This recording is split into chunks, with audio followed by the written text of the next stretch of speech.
आज हम अपना एक नया चैप्टर स्टार्ट करने जा रहे हैं जिसका नाम है हमारा बेसिक अकाउंटिंग टर्म। ठीक है, जिसके अंदर वेरी फर्स्ट है हमारा पहला टर्म है हमारा बिजनेस ट्रांजैक्शन। ट्रांजैक्शन क्या होता है? हमारा एक तरह का लेन देन, लेकिन ये क्या है हमारा बिजनेस ट्रांजैक्शन। बिजनेस ट्रांजैक्शन का मीनिंग क्या होता है? ऐसा लेन देन जो हमारा कैसा है, इकोनॉमिक है, पैसों से रिलेटेड है। जैसे यहाँ पे हम ट्रांजैक्शन लिखते हैं सोल्ड गुड्स फॉर कैश, कितना? ₹7,000। ठीक है, अब ये जो ट्रांजैक्शन है हमारा कैसा इकोनॉमिक है, पैसों से रिलेटेड है, तो ये क्या कहलाएगा? हमारा बिजनेस ट्रांजैक्शन। क्लियर है? नेक्स्ट हमारी टर्म है वो है हमारी इवेंट। इवेंट किसे बोलते हैं? कि जो भी हमारी बिजनेस की जो ट्रांजैक्शन है उससे जो हमें आउटपुट मिल रहा है, जो उसका रिजल्ट है, वो हमारा क्या कहलाता है? इवेंट कहलाता है। जैसे जी हमारी ट्रांजैक्शन है सोल्ड गुड फॉर कैश, अगर इसके आगे हम ऐड कर दें कॉस्टिंग ₹5,000। जो भी गुड्स हमने सोल्ड किया उसकी जो कॉस्ट थी वो कितनी थी? 5,000 थी, और हमने बेचा कितने में उसको? 7,000 में। तो इसका रिजल्ट क्या आया? इसका रिजल्ट ये आया हमारा कि हमें 2,000 का क्या हो गया? यहाँ पे प्रॉफिट हो गया। तो जो ये रिजल्ट है ये हमारा क्या कहलाएगा? ये हमारा इवेंट कहलाएगा। ठीक है, नेक्स्ट है हमारा अकाउंट।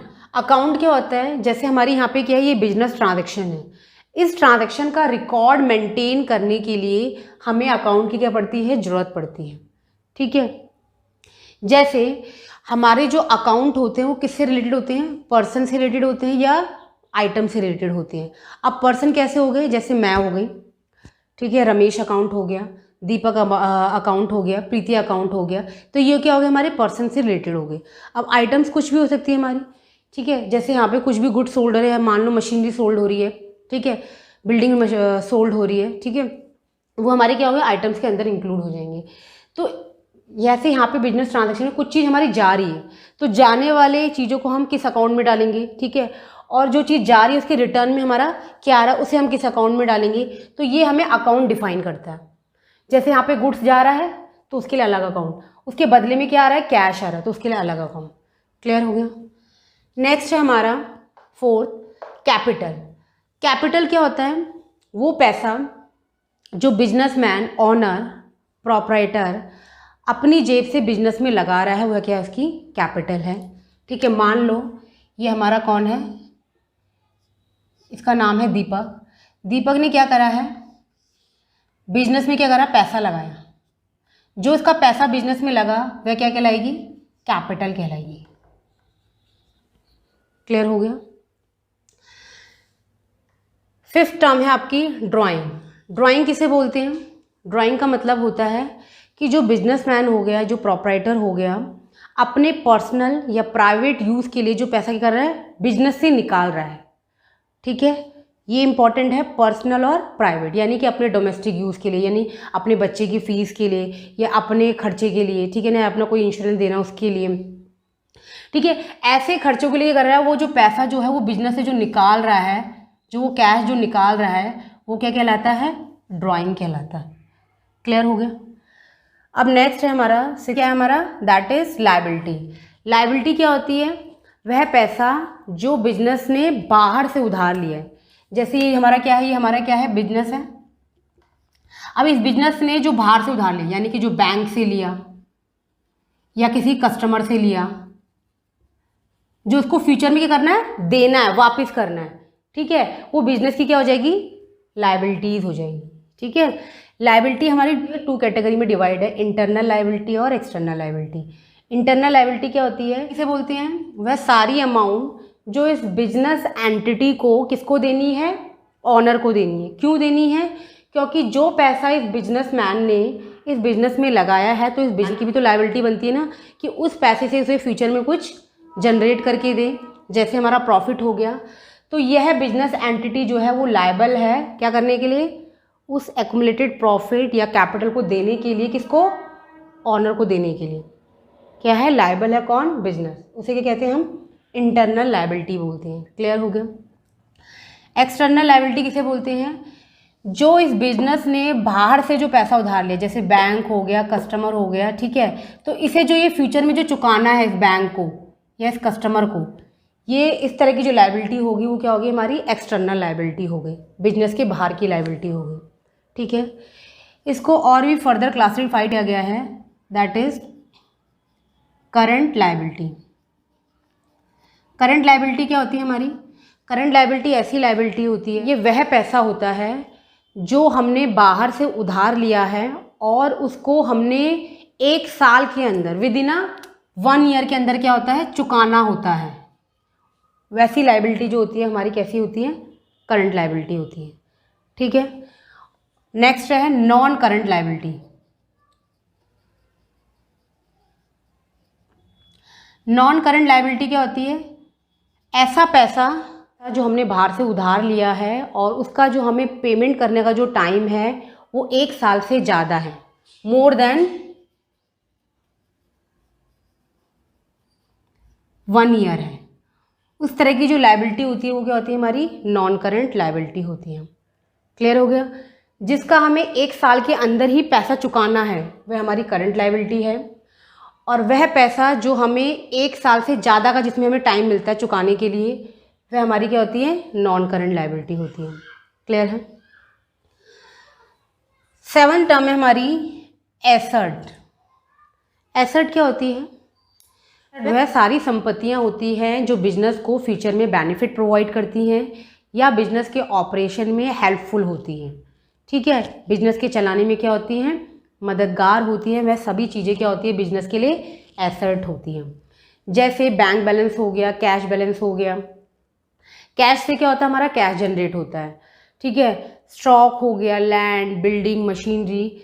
विदाउट लैंड हम क्या नहीं कर सकते, मशीनरी को प्लेस नहीं कर सकते, बिल्डिंग को कंस्ट्रक्ट नहीं कर सकते हैं। ठीक है, और मशीनरी जो होती है वो हमारी क्या करती है, गुड्स को प्रोड्यूस करने में हेल्पफुल होती है।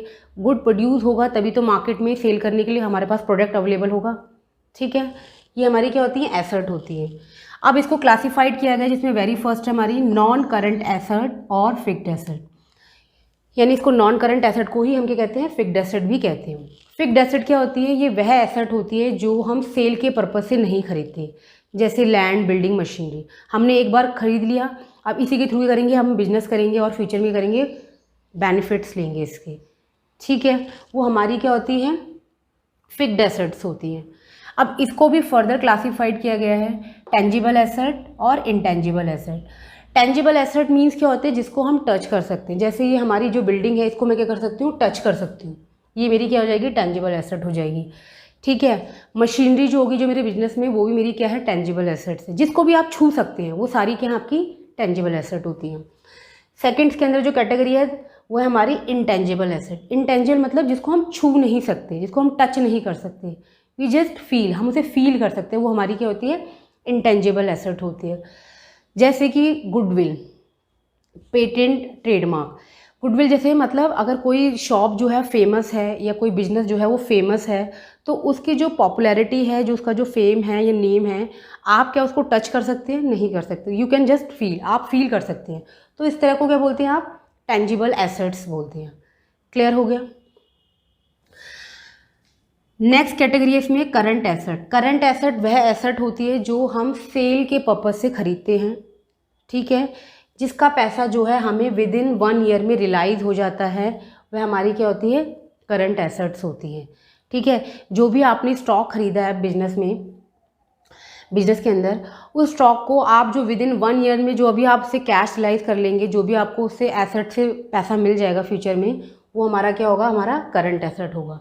जैसे स्टॉक हो गया, बिल रिसीवेबल हो गया, कैश, बैंक, ये सारे के सारे इसके अंदर आते हैं, हमारे करंट एसेट्स के अंदर आते हैं।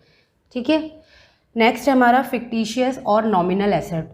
फिक्टिशियस और नॉमिनल एसेट्स क्या होती है हमारी, जैसे बिजनेस क्या करता है, कोई भी अगर प्रोडक्ट लॉन्च करता है तो उस नए प्रोडक्ट के बारे में क्या करता है, पब्लिक को अवेयर करता है। उसके लिए क्या करता है, वो एडवर्टाइजमेंट करता है। उस एडवर्टाइजमेंट के थ्रू जो है पब्लिक क्या करती है, जानती है उस प्रोडक्ट के बारे में। ठीक है, इससे हमें कोई कैश मिल रहा है नहीं, बट पीपल जो हैं, जितने भी जो लोग हैं, वो क्या हो रहे हैं, अवेयर हो रहे हैं उस प्रोडक्ट के बारे में, उनके नॉलेज में वो प्रोडक्ट आ रहा है ताकि वो कल के दिन उसको खरीदें। तो जो आपने उस एडवर्टाइजमेंट में जो पैसा लगाया है वो हमारा क्या होता है, नॉमिनल एसेट होता है। ठीक है, उससे हमारी क्या होगी, सेल बढ़ेगी। हमें कैश तो रियलाइज नहीं होगा, पर क्या होगा, हमें आगे पीपल जो होंगे वो जानेंगे उस प्रोडक्ट के बारे में, और उसके लिए क्या हो जाएगी, एक डिमांड मार्केट में प्लेस कर जाएगी। ठीक है, नेक्स्ट है हमारा 8 नंबर पे एक्सपेंस। एक्सपेंस क्या होता है, एक्सपेंस वह कॉस्ट होती है जो गुड्स को बनाने में या उसकी सर्विस प्रोवाइड करने में लगती है, वह हमारी क्या होती है, एक्सपेंस होता है। वो बिजनेस का क्या कहलाता है, खर्चा कहलाता है। इसको 2 कैटेगरी में बांटा गया है, प्रीपेड एक्सपेंस और आउटस्टैंडिंग एक्सपेंस। प्रीपेड एक्सपेंस क्या होता है, जो सर्विस लेने से पहले ही हमने खर्चा कर दिया है। जैसे जिससे आप वीडियो देख रहे हैं इस फ़ोन में, पहले आपने क्या किया होगा, रिचार्ज करा होगा, फिर इस रिचार्ज का क्या ले रहे हैं आप, बेनिफिट्स ले रहे हैं, कॉल कर रहे हैं, इंटरनेट चला रहे हैं। ठीक है, तो ये हमारा क्या होता है, ये हमारा होता है प्रीपेड एक्सपेंसेस। ठीक है, आपने किसी का एडवांस पेमेंट कर दिया सर्विस लेने से पहले, वो हमारा प्रीपेड में आ जाएगा। आउटस्टैंडिंग एक्सपेंस क्या होता है कि आपने सर्विस ले ली और अभी तक पैसा नहीं दिया। जैसे आपने कोई रूम हायर किया था, रेंट भी लिया था, उस रूम में आप रह लिए और अभी तक आपने क्या नहीं करा, आपको रेंट नहीं दिया, वो क्या हो जाएगा, आउटस्टैंडिंग एक्सपेंस हो गया। समझ में आ गया। या आपने किसी एम्प्लॉय से काम ले लिया, उसकी सर्विस ले ली और अभी इसकी सैलरी नहीं दी 2 महीने से, तो वो क्या हो जाएगा, आपका आउटस्टैंडिंग एक्सपेंस हो जाएगा। क्लियर हो गया। नेक्स्ट है आपका 9th नंबर पे एक्सपेंडिचर। एक्सपेंडिचर स्पेलिंग भी बड़ी है, किससे, एक्सपेंस से। इट मीन्स खर्चा भी क्या है, बड़ा है एक्सपेंस से। एक्सपेंस तो क्या होता है, एक्सपेंस तो कॉस्ट होती है जो हम क्या करते हैं, गुड्स को बनाने में खर्च करते हैं। एक्सपेंडिचर क्या होता है, यह एक बड़ी अमाउंट का खर्चा होता है जो हमने आज कर दिया है, अब काफ़ी टाइम बाद ही होगा। ठीक है, इसका जो बेनिफिट है वह भी काफ़ी लंबे समय तक मिलता है, वह क्या होता है, एक्सपेंडिचर होता है। इसकी फर्स्ट कैटेगरी है capital expenditure. Capital expenditure mean जो भी आप बिजनेस की एसेट, जैसे लैंड होगी, बिल्डिंग होगी, मशीनरी होगी, इसके ऊपर आप जो खर्च कर रहे हैं, अब इसको आप रेगुलर बेसिस पे तो नहीं करेंगे। आपने जो लैंड खरीद लिया, आपने जो ज़मीन खरीद ली है बिजनेस के पर्पज़ से, क्या आप उसे हर महीने चेंज करेंगे, नॉट पॉसिबल। बिल्डिंग जो आपने ले ली है बिजनेस के पर्पज़ से, मान लो जो आप जिस बिल्डिंग में आप रह रहे हैं आपने वो खरीद ली, क्या आप उसे हर महीने चेंज कर दें, नहीं करते ना, आप उसका पूरा बेनिफिट लेंगे। कोई ऐसी सिचुएशन आती तभी आप उसे चेंज करते, अदरवाइज उसे चेंज नहीं करते। नेक्स्ट है यहाँ पे मशीन। अब ये जो आप बिजनेस में जो मशीन खरीदी है, आप मशीन से क्या करेंगे, प्रोडक्शन करेंगे गुड्स का, ज़्यादा से ज़्यादा प्रोडक्शन करेंगे, मार्केट में सेल करेंगे, इससे करेंगे बिजनेस को बेनिफिट उठाएंगे। वो भी कैसा बेनिफिट, लंबे समय का बेनिफिट। इससे क्या होता है, बिजनेस का जो प्रॉफिट है वो क्या होता है, इंक्रीज होता है। ठीक है, ये होता है हमारा कैपिटल एक्सपेंडिचर। नेक्स्ट है इसमें रेवेन्यू एक्सपेंडिचर। रेवेन्यू एक्सपेंडिचर क्या होता है कि जो बिजनेस का जो प्रॉफिट है या उसको मेंटेन करने के लिए जो खर्चा किया जाता है, वह हमारा क्या होता है, रेवेन्यू एक्सपेंडिचर होता है।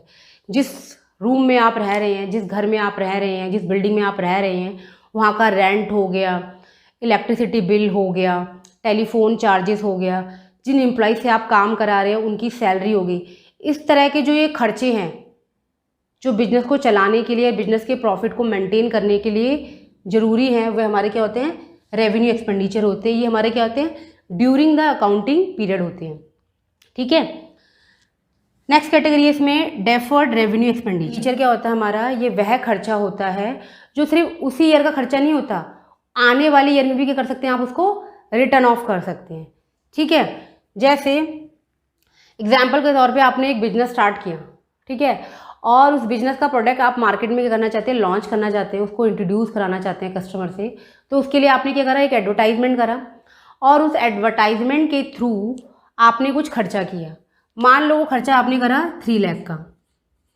ठीक है, अब इसका आने वाले 3 साल में आप क्या कर रहे हैं, इसका बेनिफिट लेने वाले हैं। ठीक है, तो पर ईयर के अकॉर्डिंग कितना बैठ रहा है हमारा, 1 लाख।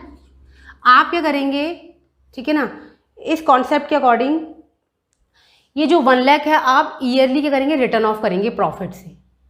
ठीक है, जैसे अभी कौन सा ईयर चल रहा है, 2022 चल रहा है, 2023, फिर 2024, तो 1 लाख का यहाँ पे रिटर्न ऑफ हो जाएगा आपको प्रॉफिट में से। फिर नेक्स्ट 1 लाख जो हमारा 23 में हो जाएगा, फिर नेक्स्ट 1 लाख जो हमारा 2024 में रिटर्न ऑफ हो जाएगा। इस तरह से जो हम एक्सपेंस का रिटर्न ऑफ कर रहे हैं वो हमारा क्या कहलाता है, रेवेन्यू, डेफर्ड रेवेन्यू एक्सपेंडिचर कहलाता है। क्लियर हो गया। अब हम रिवाइज करते हैं हमने क्या क्या पढ़ा इस वीडियो में।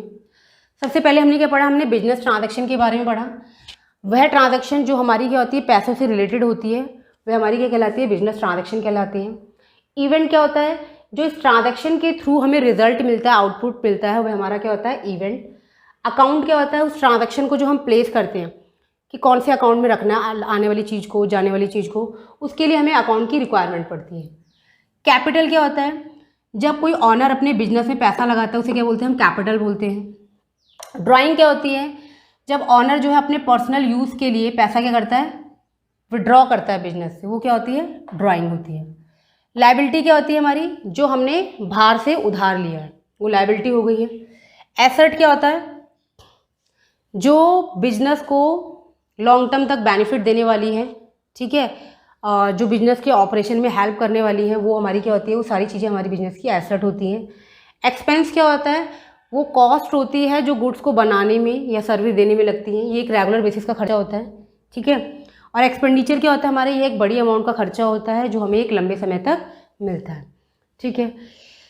तो आप क्या लेते हैं, हम एमसीक्यू लेते हैं, देखते हैं आपको कितना क्लियर हो। स्टार्ट करते हैं। वेरी फर्स्ट क्वेश्चन है, tangible asset is option A goodwill, option B stock, option C patents, option D prepaid expenses.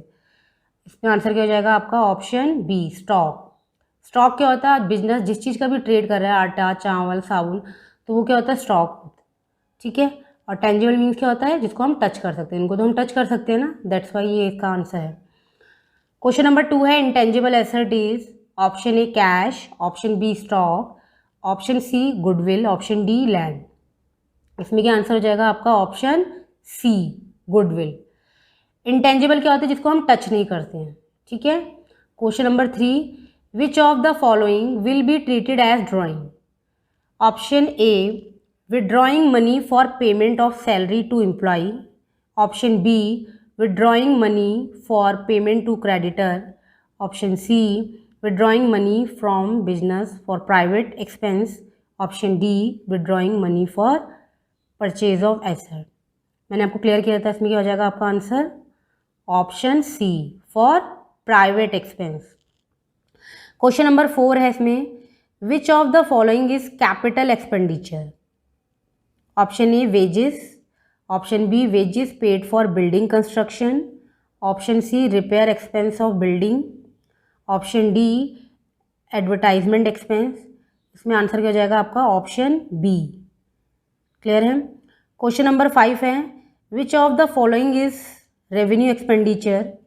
Option A repair expense, option B building construction expense, option C expense on purchase of machinery, option D purchase of investment. इसमें क्या हो जाएगा हमारा, option A repair expense. Clear है। कैसी लगी आपको, comment box पे ज़रूर बताएं वीडियो के बारे में, और इस चैनल को ज़्यादा से ज़्यादा सब्सक्राइब करें। इसी तरह की वीडियो पाने के लिए लाइक करें, शेयर करें। Thank you, have a nice day.